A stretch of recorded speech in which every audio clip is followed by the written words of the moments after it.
네, 은재왔네 반갑습니다. 기도하겠습니다. 하나님 아버지 감사합니다. 렘넌트들이 세계복음화를 위하여 준비되게 하시며 이것 때문에 고등학생 때까지 10대 시절 때까지 훈련받다가 이제 더 넓은 세상으로 파송받을 수 있도록 은혜 주시니 감사합니다. 이제 귀한 렘넌트들이 대학을 살리러 갑니다. 또 직장, 산업, 전문 분야 살리러 갑니다.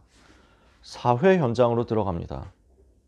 험하고 큰 세상처럼 보이지만 그보다 더 큰 하나님께서 지금 렘넌트와 함께 하시며 렘넌트 곁에 서서 힘을 주시며 사자의 입에서 건지심을 누리고 깨닫고 체험하게 하옵소서. 마지막까지 말씀으로 인도받으며 영적인 힘없고 집중하는 축복을 받게 하옵시고 전도자로서 렘넌트로서 시대 살릴 서밋으로서 준비되어 현장으로 들어가게 해 주옵소서. 세상 나라 속에 살지만 세상 나라에 속지 않고 세상 나라를 이기고 세상 나라를 변화시키는 하나님 나라의 주역되게 하사 렘넌트 가는 곳마다 사탄의 나라가 무너지게 하여 주옵소서. 이것 때문에 오늘 우리가 5일 동안의 집중 여정 시작하오니 세밀하고 완벽하게 성령으로 역사하여 주옵소서. 예수 그리스도의 이름으로 기도합니다. 아멘. 네, 여러분 다시 한번 반갑습니다. 저는 우리 고3 랩런트들은 저한테 있어서는 굉장히 각별한 친구들입니다. 여러분은 저하고 같은 시기에 고등부에 딱 들어온 거거든요. 제가 고등부 왔을 때가 2020년이었고 뭔가 파악도 되기 전에 코로나 때문에 이제 긴 온라인 생활을 계속 해왔었죠. 그러는 가운데 집중훈련을 우리가 한 2달 가까이 했잖아요. 매일 모여가지고 그 2달 동안의 집중훈련 속에서 배웠던 분들이 여러분들입니다. 우리 두 분 선생님도 마찬가지고 그때 배웠었죠. 미루쌤 그때 선생님이, 그럼 미루쌤도 선생님이셨네요. 나머지 랩런트들은 그때부터 함께 했던 경우들이 많고 그 다음에 우리 일반인 같은 경우는 우리 집사님하고 현장 가가지고 직접 만나서 그때부터 다락방하면서 여기까지 왔잖아요. 그러니까 저는 여러분들 생각하면 마음이 너무 하나님 앞에 감사하고 뭐랄까 좀 동기들이다 이런 생각 들고 그렇습니다. 그래서 다른 모든 기수들도 다른 모든 세대들도 소중하지만 여러분 세대는 저한테 진짜 많은 하나님 앞에 감사가 나오게 하는 그런 세대들이거든요. 그래서 이제 고등부 시절이 2주일 딱 남은 거 아닙니까? 그 2주일 동안의 시간표를 하나님 주신 은혜 속에서 가장 가치 있게 쓰게 되었으면 좋겠고요. 그 중에서 집중훈련 마음 같아서는 2주 합숙하고 싶은 생각이었습니다. 근데 좀 말리시더라고요. 너무 메시지 많이 들으면 아이들이 질린다. 그래서 여러분 클래스라면은 질린다, 싫다, 지겹다 이렇게 할 친구들은 아니라고 생각을 하지만 그럼에도 불구하고 또 간곡하게 말씀들을 해주시니까 굳이 내가 고집할 건 아니잖아요. 그래서 딱 5일만 하기로 했습니다. 그 5일 중에서도 예전에 할 때는 하루에 3시간씩 했잖아요. 10시부터 1시까지 막 3시간씩 하고 이랬죠. 근데 이번에는 1시간씩만 딱 하려고요. 그리고 그 중에 1시간은 우리 신행숙 목사님께서 직접 메시지 주실 거니까 저하고 여러분하고 메시지 나눌 시간은 딱 4시간입니다. 이 4시간 동안에 모든 얘기를 다 할 수는 없어요. 그래서 저는 여러분하고 진짜 하고 싶은 내용 중에 하나가 사도행전 기행이었어요. 사도행전 그 전체를 읽으면서 역사적으로, 지리적으로, 그리고 성경적으로 크로스 체크 다 해가면서 자료 찾아가면서 지도 쫙 펼쳐놓고 얘기하고 싶었어요.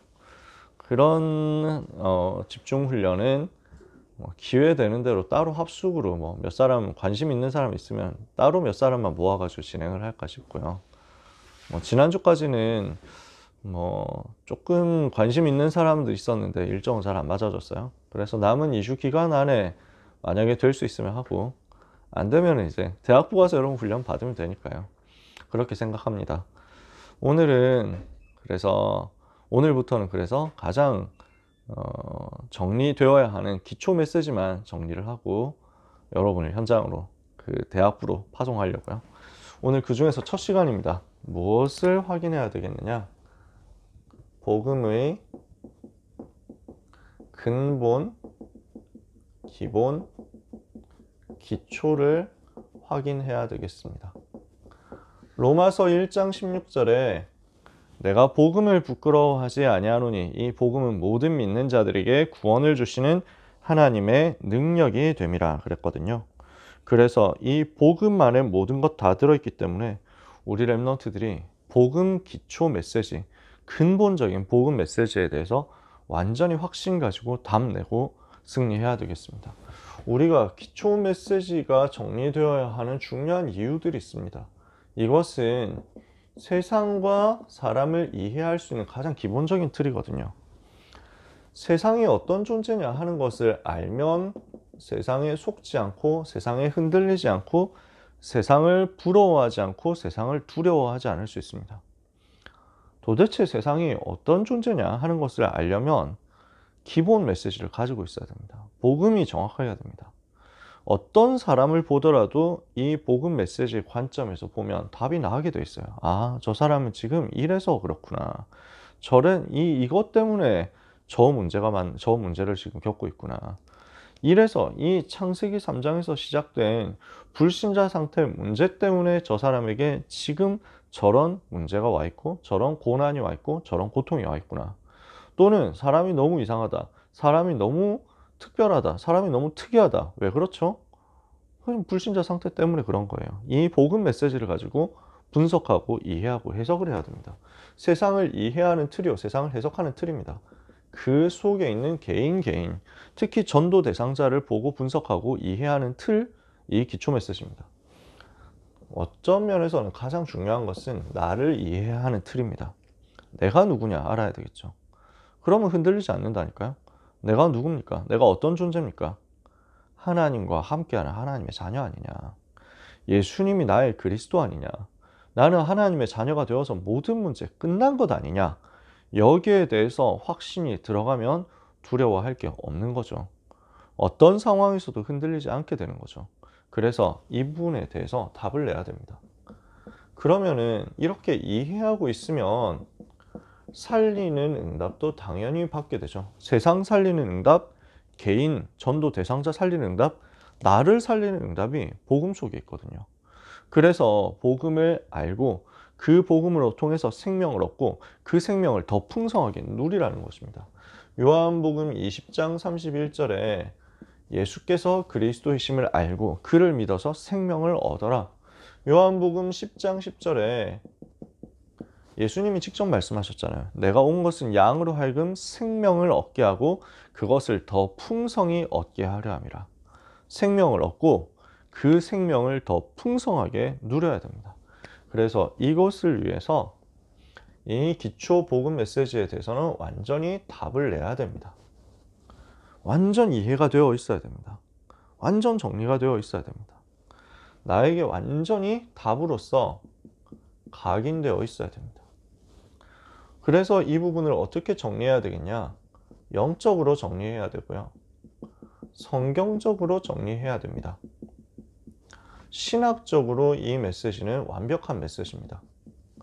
그래서 이 부분을 가지고 역사적으로도 검증이 되고 그걸 포함해서 현장 속에서 실제적으로 정리를 해야 됩니다. 이 부분을 여러분이 마음에 담고 오늘 메시지, 기초 메시지 한다라고 하면은 여러분은 잘 아는 메시지라고 생각할 수 있겠죠. 그 정도로 끝내는 게 아니라 완전히 정리가 되어서 여러분의 날카로운 불신 현장 살릴 무기, 사탄의 나라 무너뜨릴 무기가 되도록 만드시기 바랍니다. 자, 인간은 원래 어떤 존재입니까? 길게 깊이 설명하려고 하면 창세기 1장 창조에서부터만 해도 어마어마하게 중요한 내용들이 많이 있고 설명해야 될 부분들이 많습니다. 오늘 그런 부분들을 다 다루지는 않을게요. 원래 인간은 어떤 존재예요? 창세기 1장 27절 하나님의 형상대로 지음을 받아서 하나님과 함께 할 때 행복한 하나님의 자녀였어요. 원래 인간을 하나님이 하나님의 형상을 가진 영적인 존재로 지으신 거죠. 그래서 영이신 하나님을 만나야만 행복하도록 지으신 겁니다. 그래서 인간은 그 영이신 하나님을 바라보고 영이신 하나님을 예배하고 그 영이신 하나님과 교제하고 영이신 하나님, 창조주 하나님, 나를 지으신 하나님과 함께 살 때 참 행복을 누릴 수 있습니다.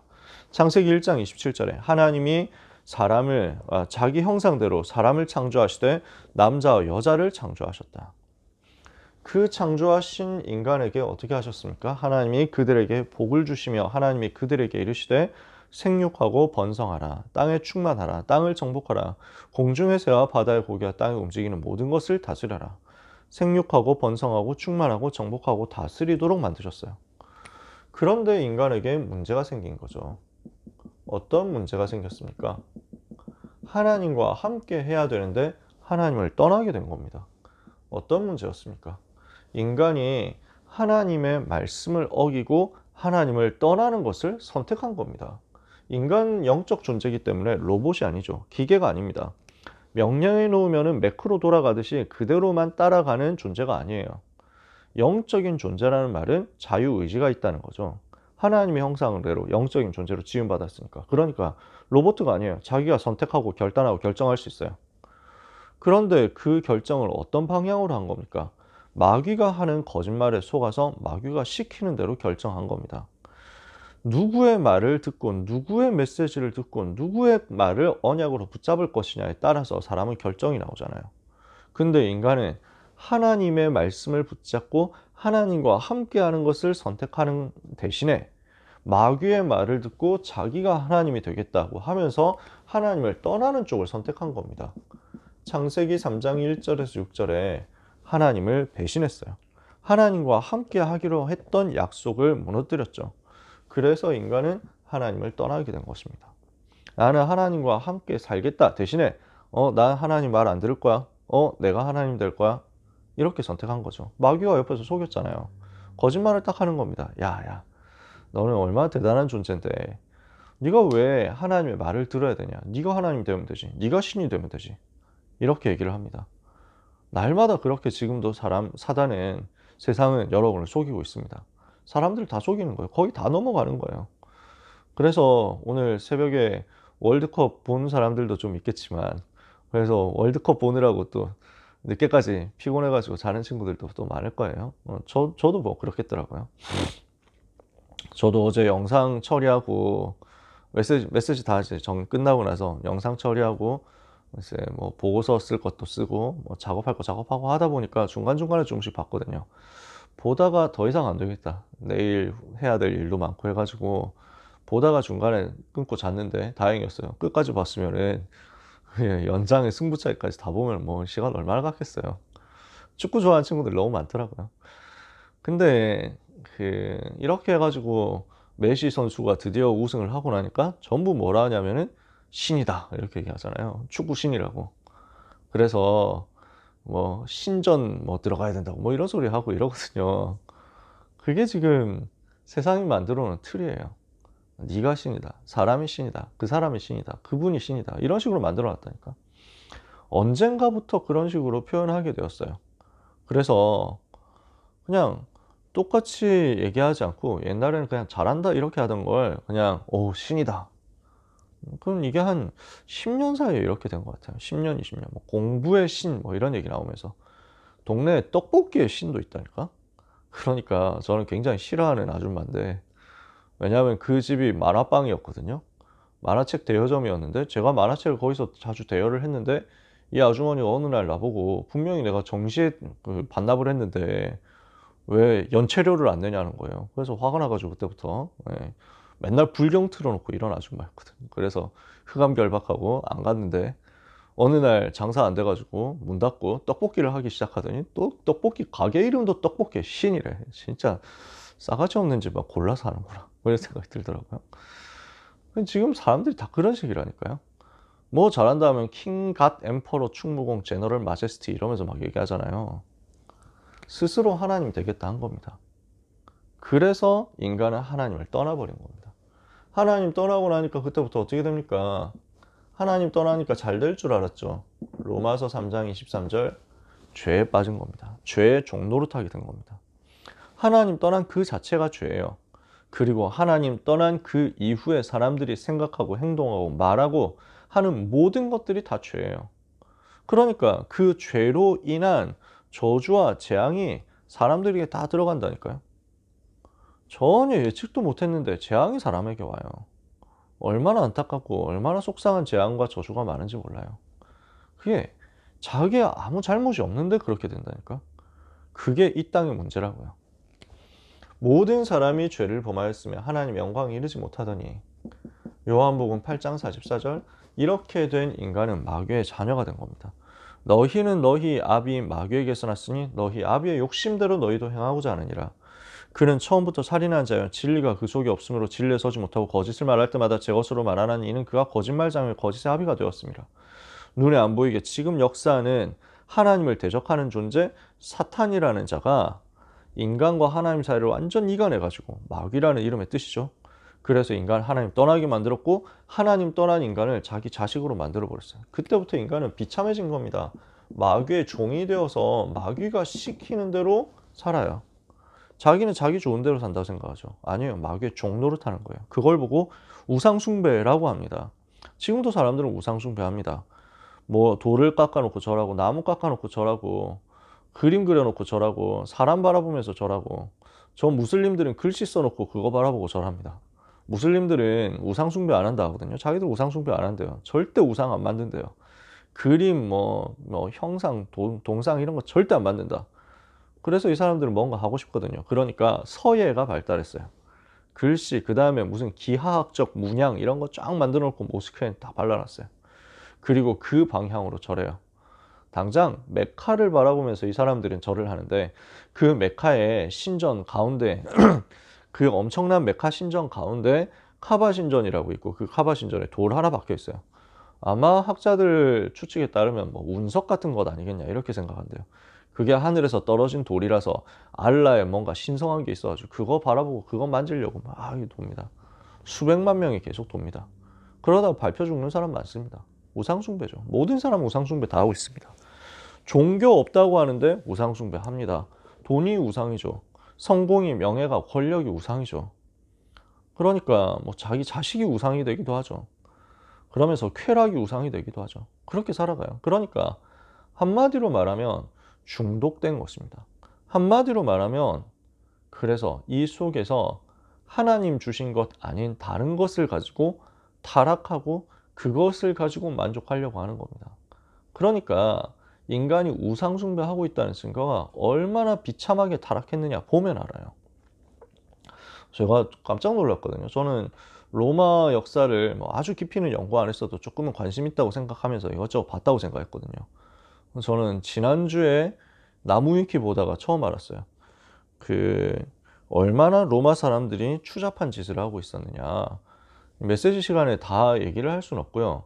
뭘 했냐면은 원형 경기장에서 뭐 동물하고 이제 죄수들 싸움 붙여가지고 뭐 하는 거 그런 것도 하고 뭐 그 다음에 뭐 당연히 그런 거 하겠죠.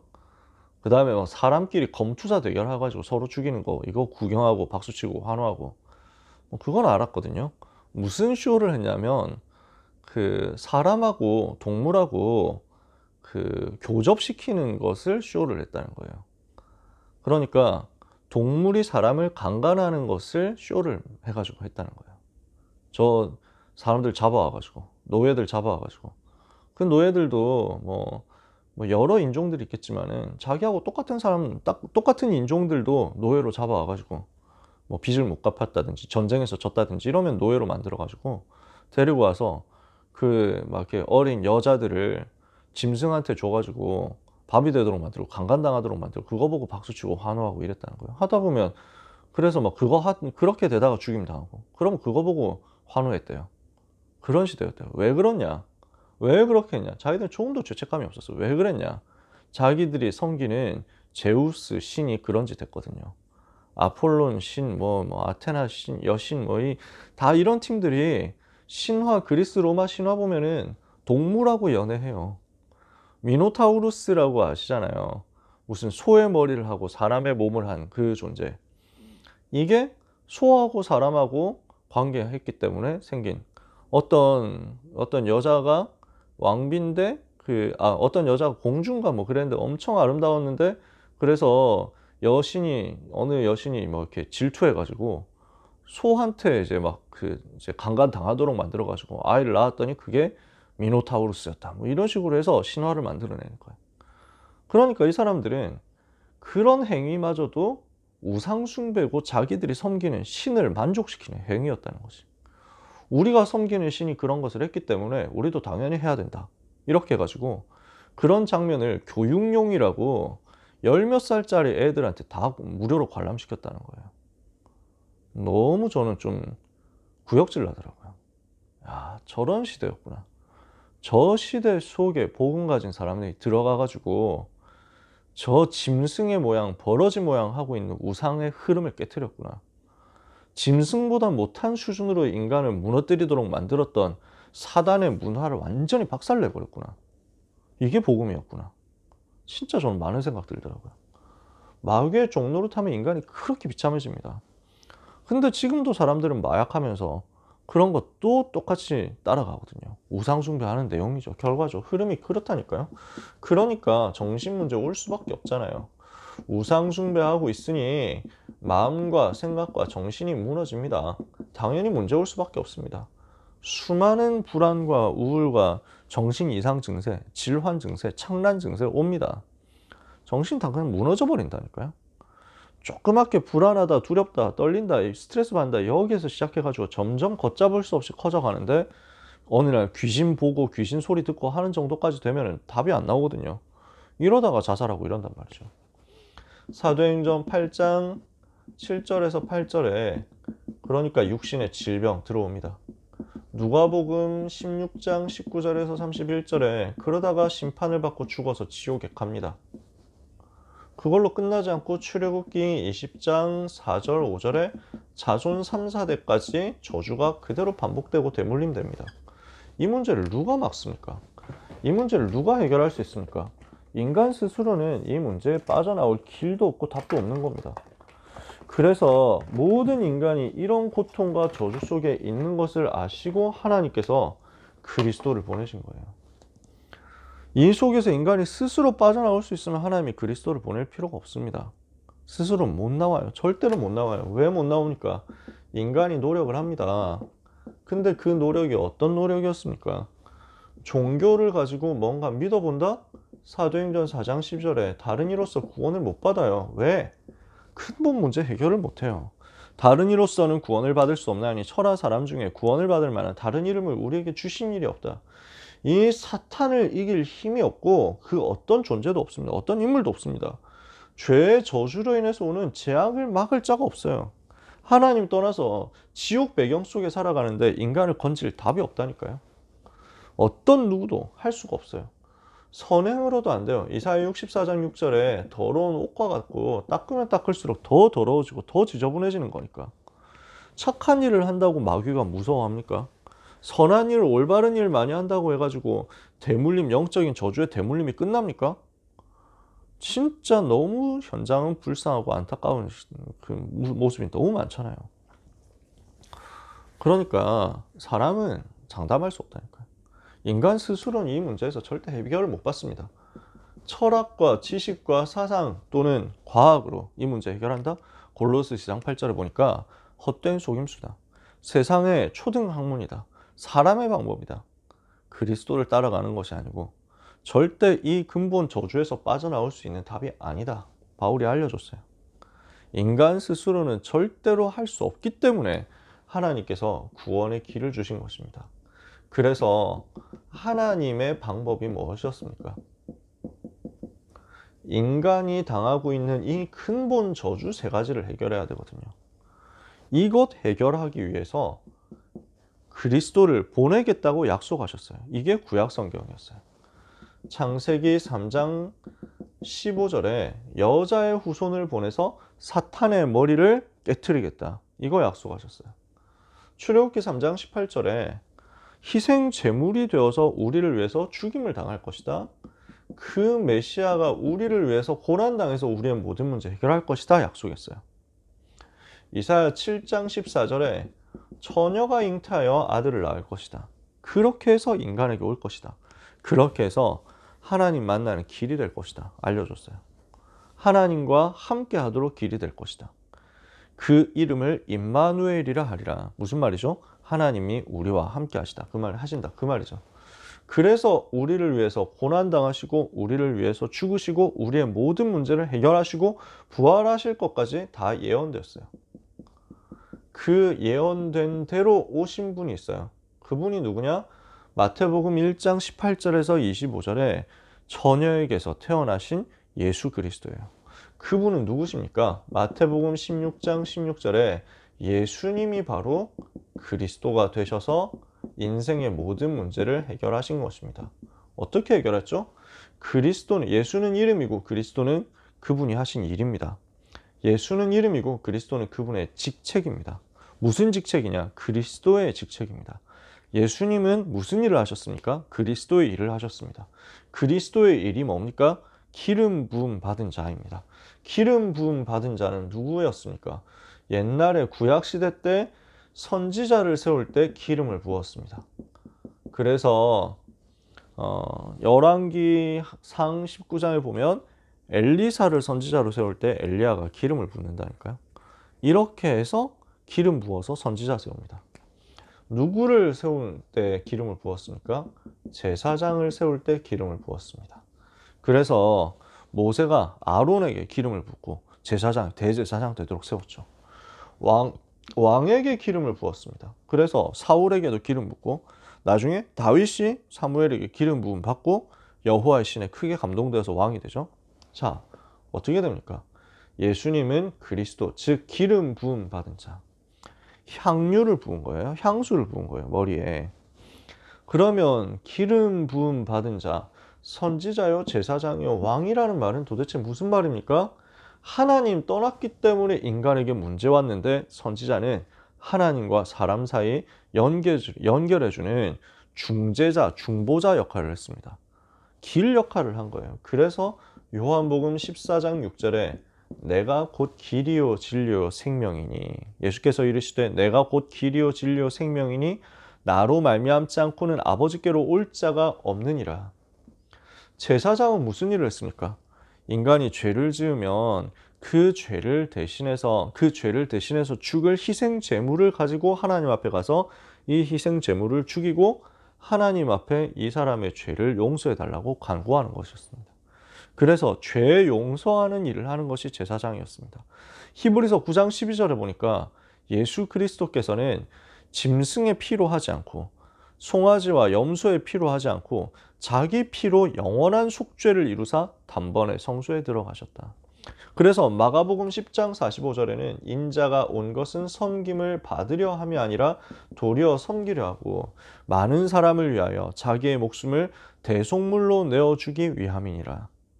예수님은 우리를 위해서 희생의 제물이 되셔서 우리를 죄와 저주에서 완전히 해방시켜 주신 것입니다. 인간이 절대로 스스로 빠져나올 수 없는 죄와 저주의 그 구렁텅이에서 빠져나오도록 길을 열어주신 분이 바로 제사장 되신 예수 그리스도시다. 그래서 로마서 8장 1절 2절에는 누구든지 그리스도 예수 안에 있는 자에게는 결코 정죄함이 없나니 이는 그리스도 예수 안에 있는 생명의 성령의 법이 죄와 사망의 법에서 너를 해방하였습니다. 여러분은 해방받은 하나님의 자녀예요. 요한일서 3장 8절에 예수님은 어떤 왕이십니까? 사탄의 권세를 이긴 왕이십니다. 인간 스스로는 사탄을 절대로 이길 수가 없죠. 그러니까 그 엄청난 전쟁 영웅도, 그 대단한 운동선수도 결국 멸망당하는 거예요. 전쟁으로도 이길 수 없고 1대1 격투로도 이길 수가 없거든요. 그러니까 인간 스스로는 인간에게 오는 영적인 저주 문제, 재앙 문제 이길 수가 없다. 그래서 하나님이 그리스도를 보내서 사탄의 권세를 꺾은 겁니다. 요한일서 3장 8절 죄를 짓는 자는 마귀에게 속하나니 마귀는 처음부터 범죄함이라. 하나님의 아들이 나타나신 것은 마귀의 일을 멸하려 하심이라. 그래서 어떻게 했습니까? 예수 그리스도는 인간에게 온 근본 문제를 다 끝낸 겁니다. 이 근본 문제를 끝내시기 위해서 구약에 예언된 대로 십자가에서 죄 없이 죽으셨고, 죽으심으로 말미암아 하나님과 사람 사이를 가로막고 있었던 죄의 저주의 담을 무너뜨려 버렸고, 죽으심으로 말미암아 사망의 권세에 꺾어버리는 그리스도의 비밀을 가지고 부활하셔서 완전히 사탄에 대해서도 승리를 확인시켜 선포하신 것입니다. 그래서 로마서 6장 23절에 죄의 삭은 사망이거든요. 근데 그리스도 예수 안에 있는 하나님의 은사가 바로 영생이다. 예수님은 성경대로 고린도전서 15장 3절 4절의 말씀을 보니까 성경대로 우리 죄를 위하여 죽으시고 성경대로 사흘 만에 다시 살아나셨죠. 그래서 어떻게 했습니까? 히브리서 2장 14절에 사망으로서 사망의 권세를 잡은 자 마귀를 없이 하셨다. 완전 승리하신 것입니다. 그래서 우리가 알아야 될 내용이 뭡니까? 예수님은 그리스도요. 그분은 모든 문제 해결자시다. 모든 문제는 이 근본 저주 세 가지에서 왔습니다. 예수 그리스도는 이 근본 저주 세 가지를 십자가에서 죽으시고 그리고 부활하심으로써 단번에 해결하시고, 이 근본 문제 때문에 오는 우상 문제, 정신 문제, 육신 문제, 내세 문제, 후대 문제를 다 끝내버린 겁니다. 어떻게 하면 됩니까? 그분을 마음속에 구주로 영접하면 됩니다. 그래서 성경에 보니까 로마서 10장 13절에 누구든지 주의 이름을 부르는 자는 구원을 받으리라. 그러면 어떻게 주의 이름을 부릅니까? 요한복음 1장 12절에 영접하는 자 곧 그 이름을 믿는 자들에게는 하나님의 자녀가 되는 권세를 주셨다. 예수님을 믿고 마음속에 영접하는 겁니다. 요한계시록 3장 20절에 볼지어다 내가 문 밖에 서서 두드리노니 누구든지 내 음성을 듣고 문을 열면 내가 그에게로 들어가서 그로 더불어 먹고 그는 나로 더불어 먹으리라.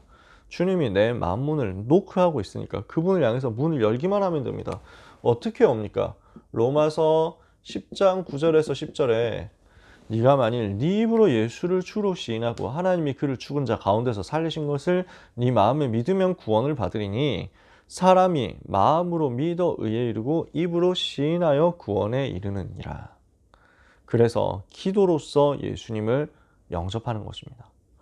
영접하는 기도를 통해서 예수님이 내 마음속에, 이 모든 문제 해결하신 예수님이 내 마음속에 들어오신다. 그러면 어떻게 됩니까? 그리스도께서 내 속에 들어오시니까 그리스도의 생명이 내 속에 있게 되고, 이때부터 나를 잡고 있었던 흑암의 권세는 도망가는 것입니다. 빛이 들어오면 어둠이 거기서 더 이상 버티고 있을 수가 없죠. 떠나가는 것입니다. 생명이 들어오면 사망은 떠나가는 겁니다. 생명과 사망이 같이 있을 수는 없죠. 이 사람은 세상을 떠났는데 살아있어요. 이러면 그게 이상한 말이잖아요. 그러니까 우리는 무엇을 하는 것이냐? 예수님을 영접할 때 예수님의 생명이 내 속에 들어와 버리고, 그때부터 나를 잡고 있었던 사망의 권세는 떠나가 버리고, 이 응답이 우리에게 온 것을 우리가 믿고 누려야 되겠습니다. 자, 그래서 이것을 두고 예수님을 영접하는 기도로 우리가 다시 한번 스스로에게 확인해야 되겠습니다. 우리는 이미 다 예수님 영접한 하나님의 자녀들입니다. 이 시간에 그러나 다시 한번 그리스도 예수님이 나의 주인 되어 달라고 기도하고 확인해야 되겠습니다.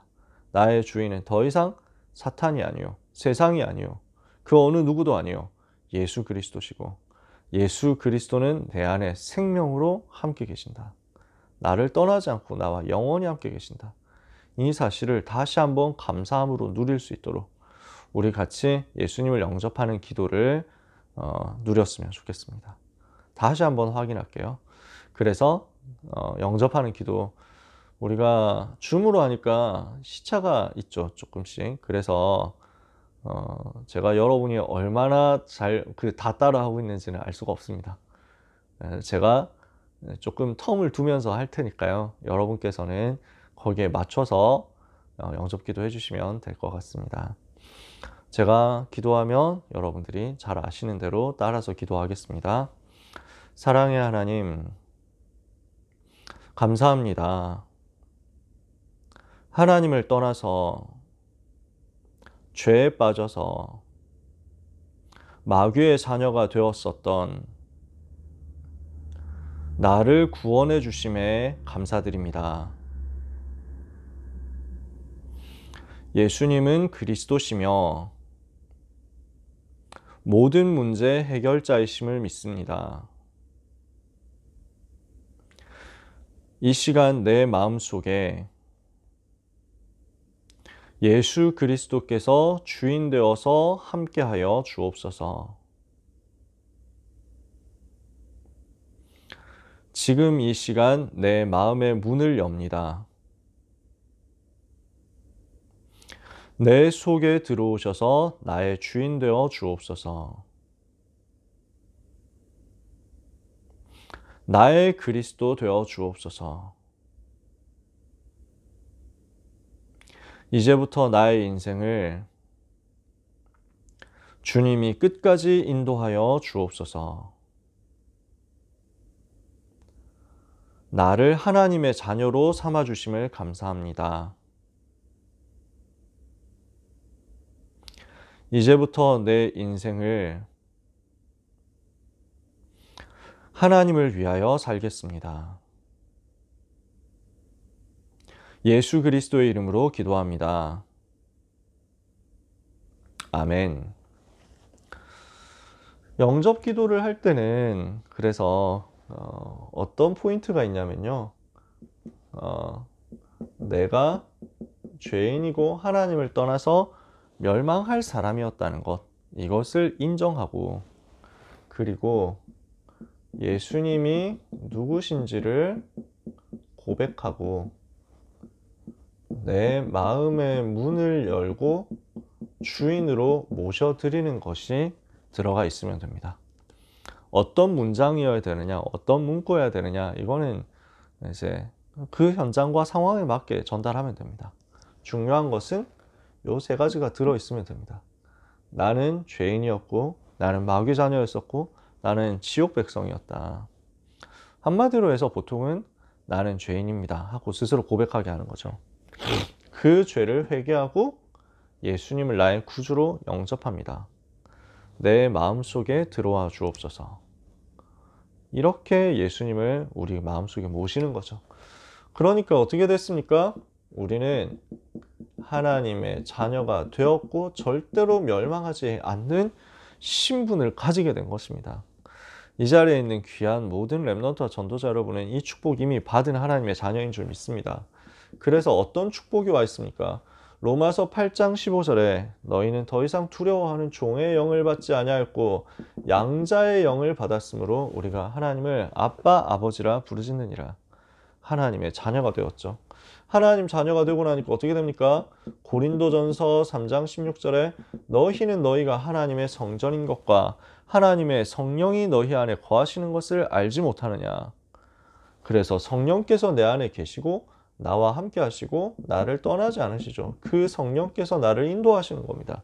요한복음 14장 26절에 내가 보혜사 곧 아버지께서 내 이름으로 보내실 성령 그가 너희에게 모든 것을 가르치고 내가 너희에게 말한 모든 것을 생각나게 하시리라. 그러니까 어떻게 됩니까? 요한복음 16장 24절에 너희가 지금까지는 아무것도 구하지 아니하였으나 구하라 그리하면 받으리니 너희 기쁨이 충만하리라. 이것을 보고 하나님 자녀의 신분이라고 합니다. 나는 하나님의 자녀가 되었고 성령께서 내 안에 계시면서 나를 인도하시고 이제 나는 기도하면 응답받고 성령의 역사를 누릴 수 있는 신분이 되었다.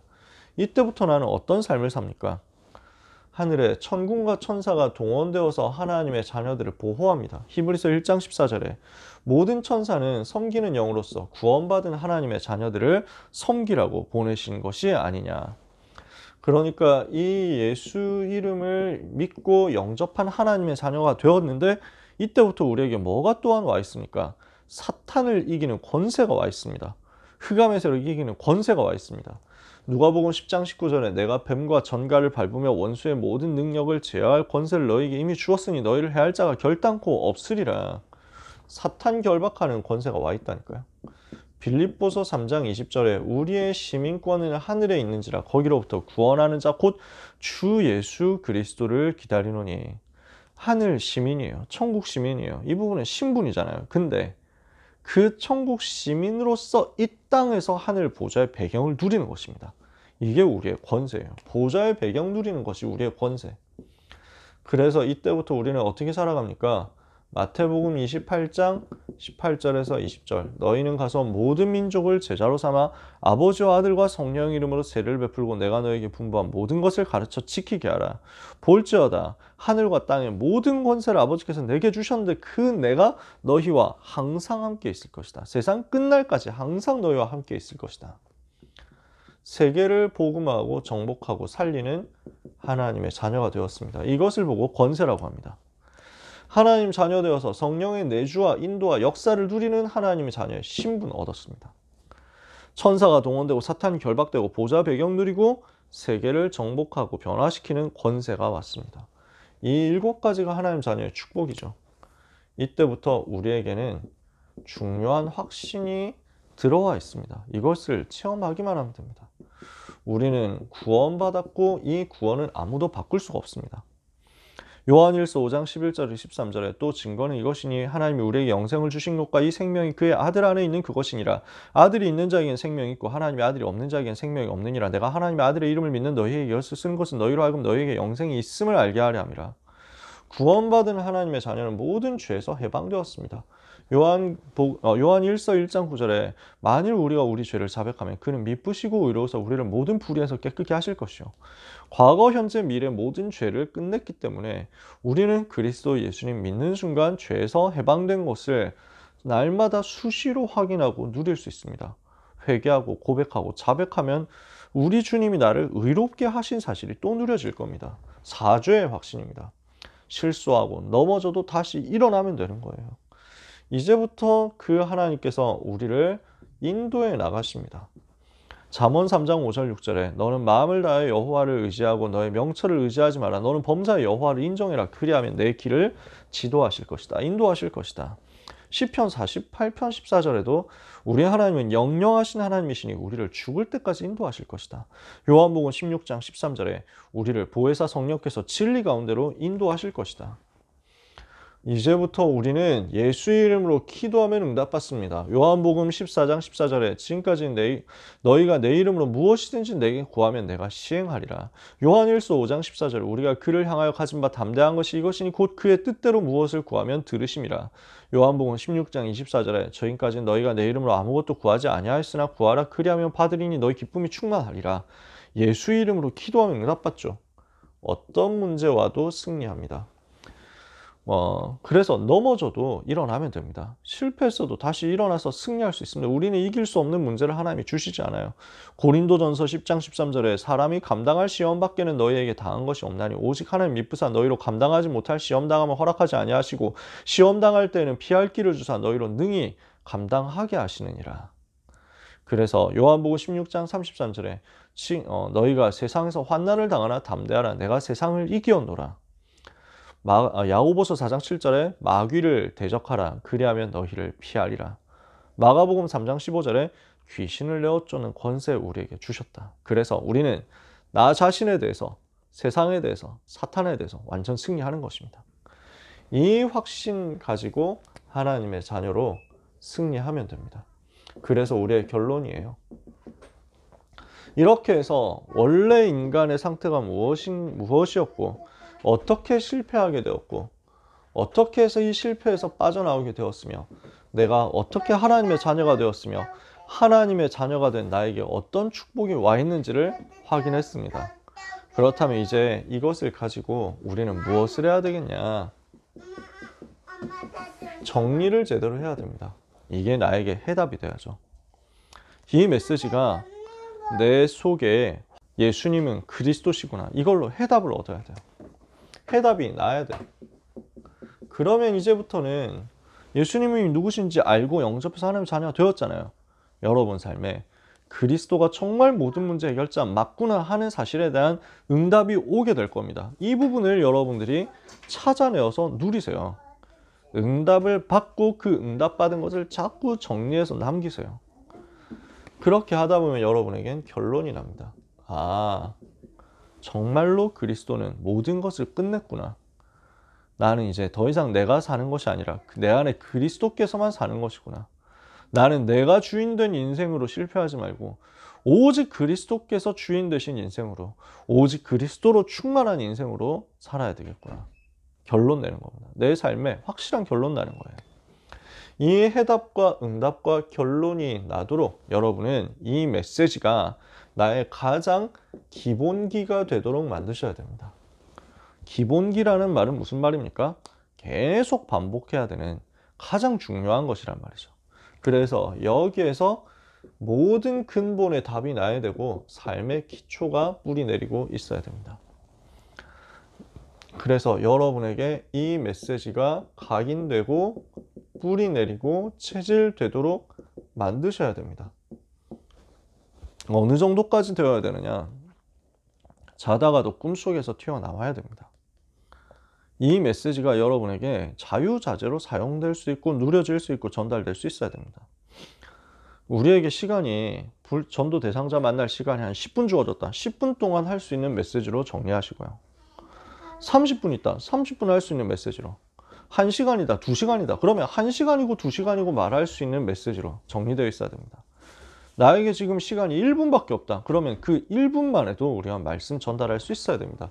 이 정도로 여러분이 자유자재로 이 메시지가 여러분을 통해서 선포될 수 있도록 만들어야 됩니다. 이것이 나의 메시지가 되도록 만드시라는 거죠. 그러려고 하면 뭐가 필요합니까? 여러분 스스로도 점검하고 여러분 스스로에게도 적용시키고 해야 되겠습니다.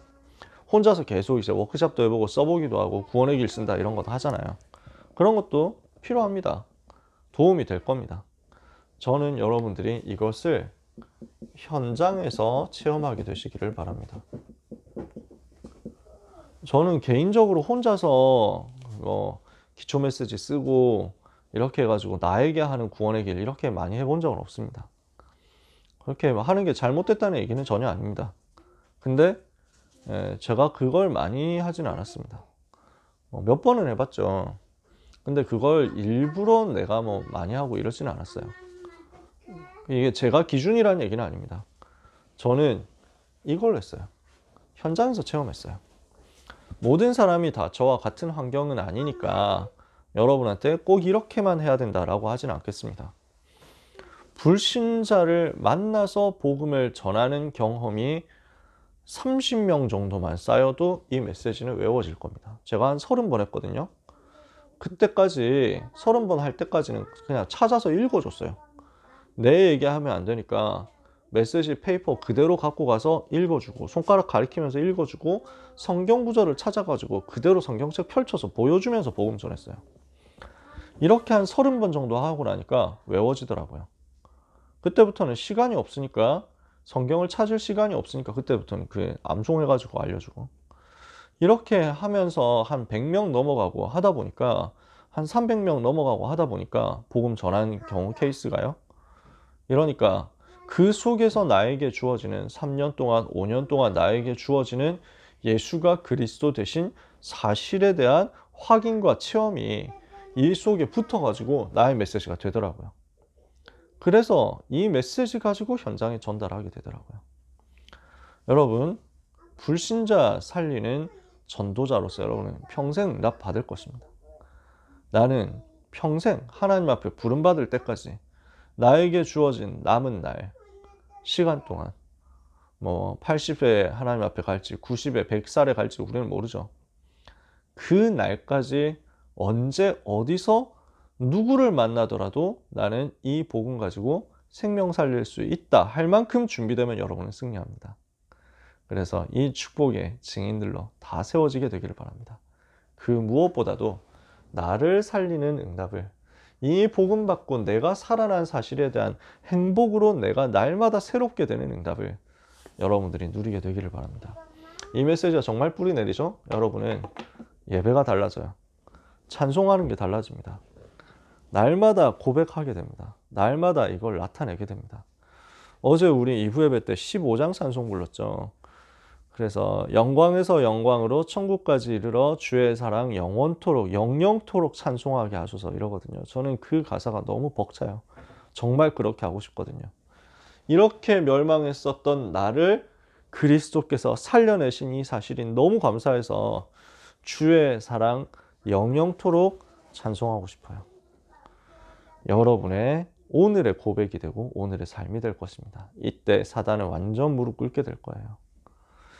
귀한 모든 고3 렘넌트와 전도자들에게 오늘도 하나님 주시는 최고의 은혜 날마다 그리고 시간마다 새롭게 되어서 임하는 것을 체험하게 되기를 축복합니다.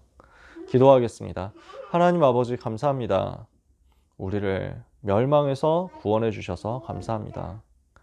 사탄과 죄와 지옥의 권세에서 우리를 구해 주신 것을 감사드립니다.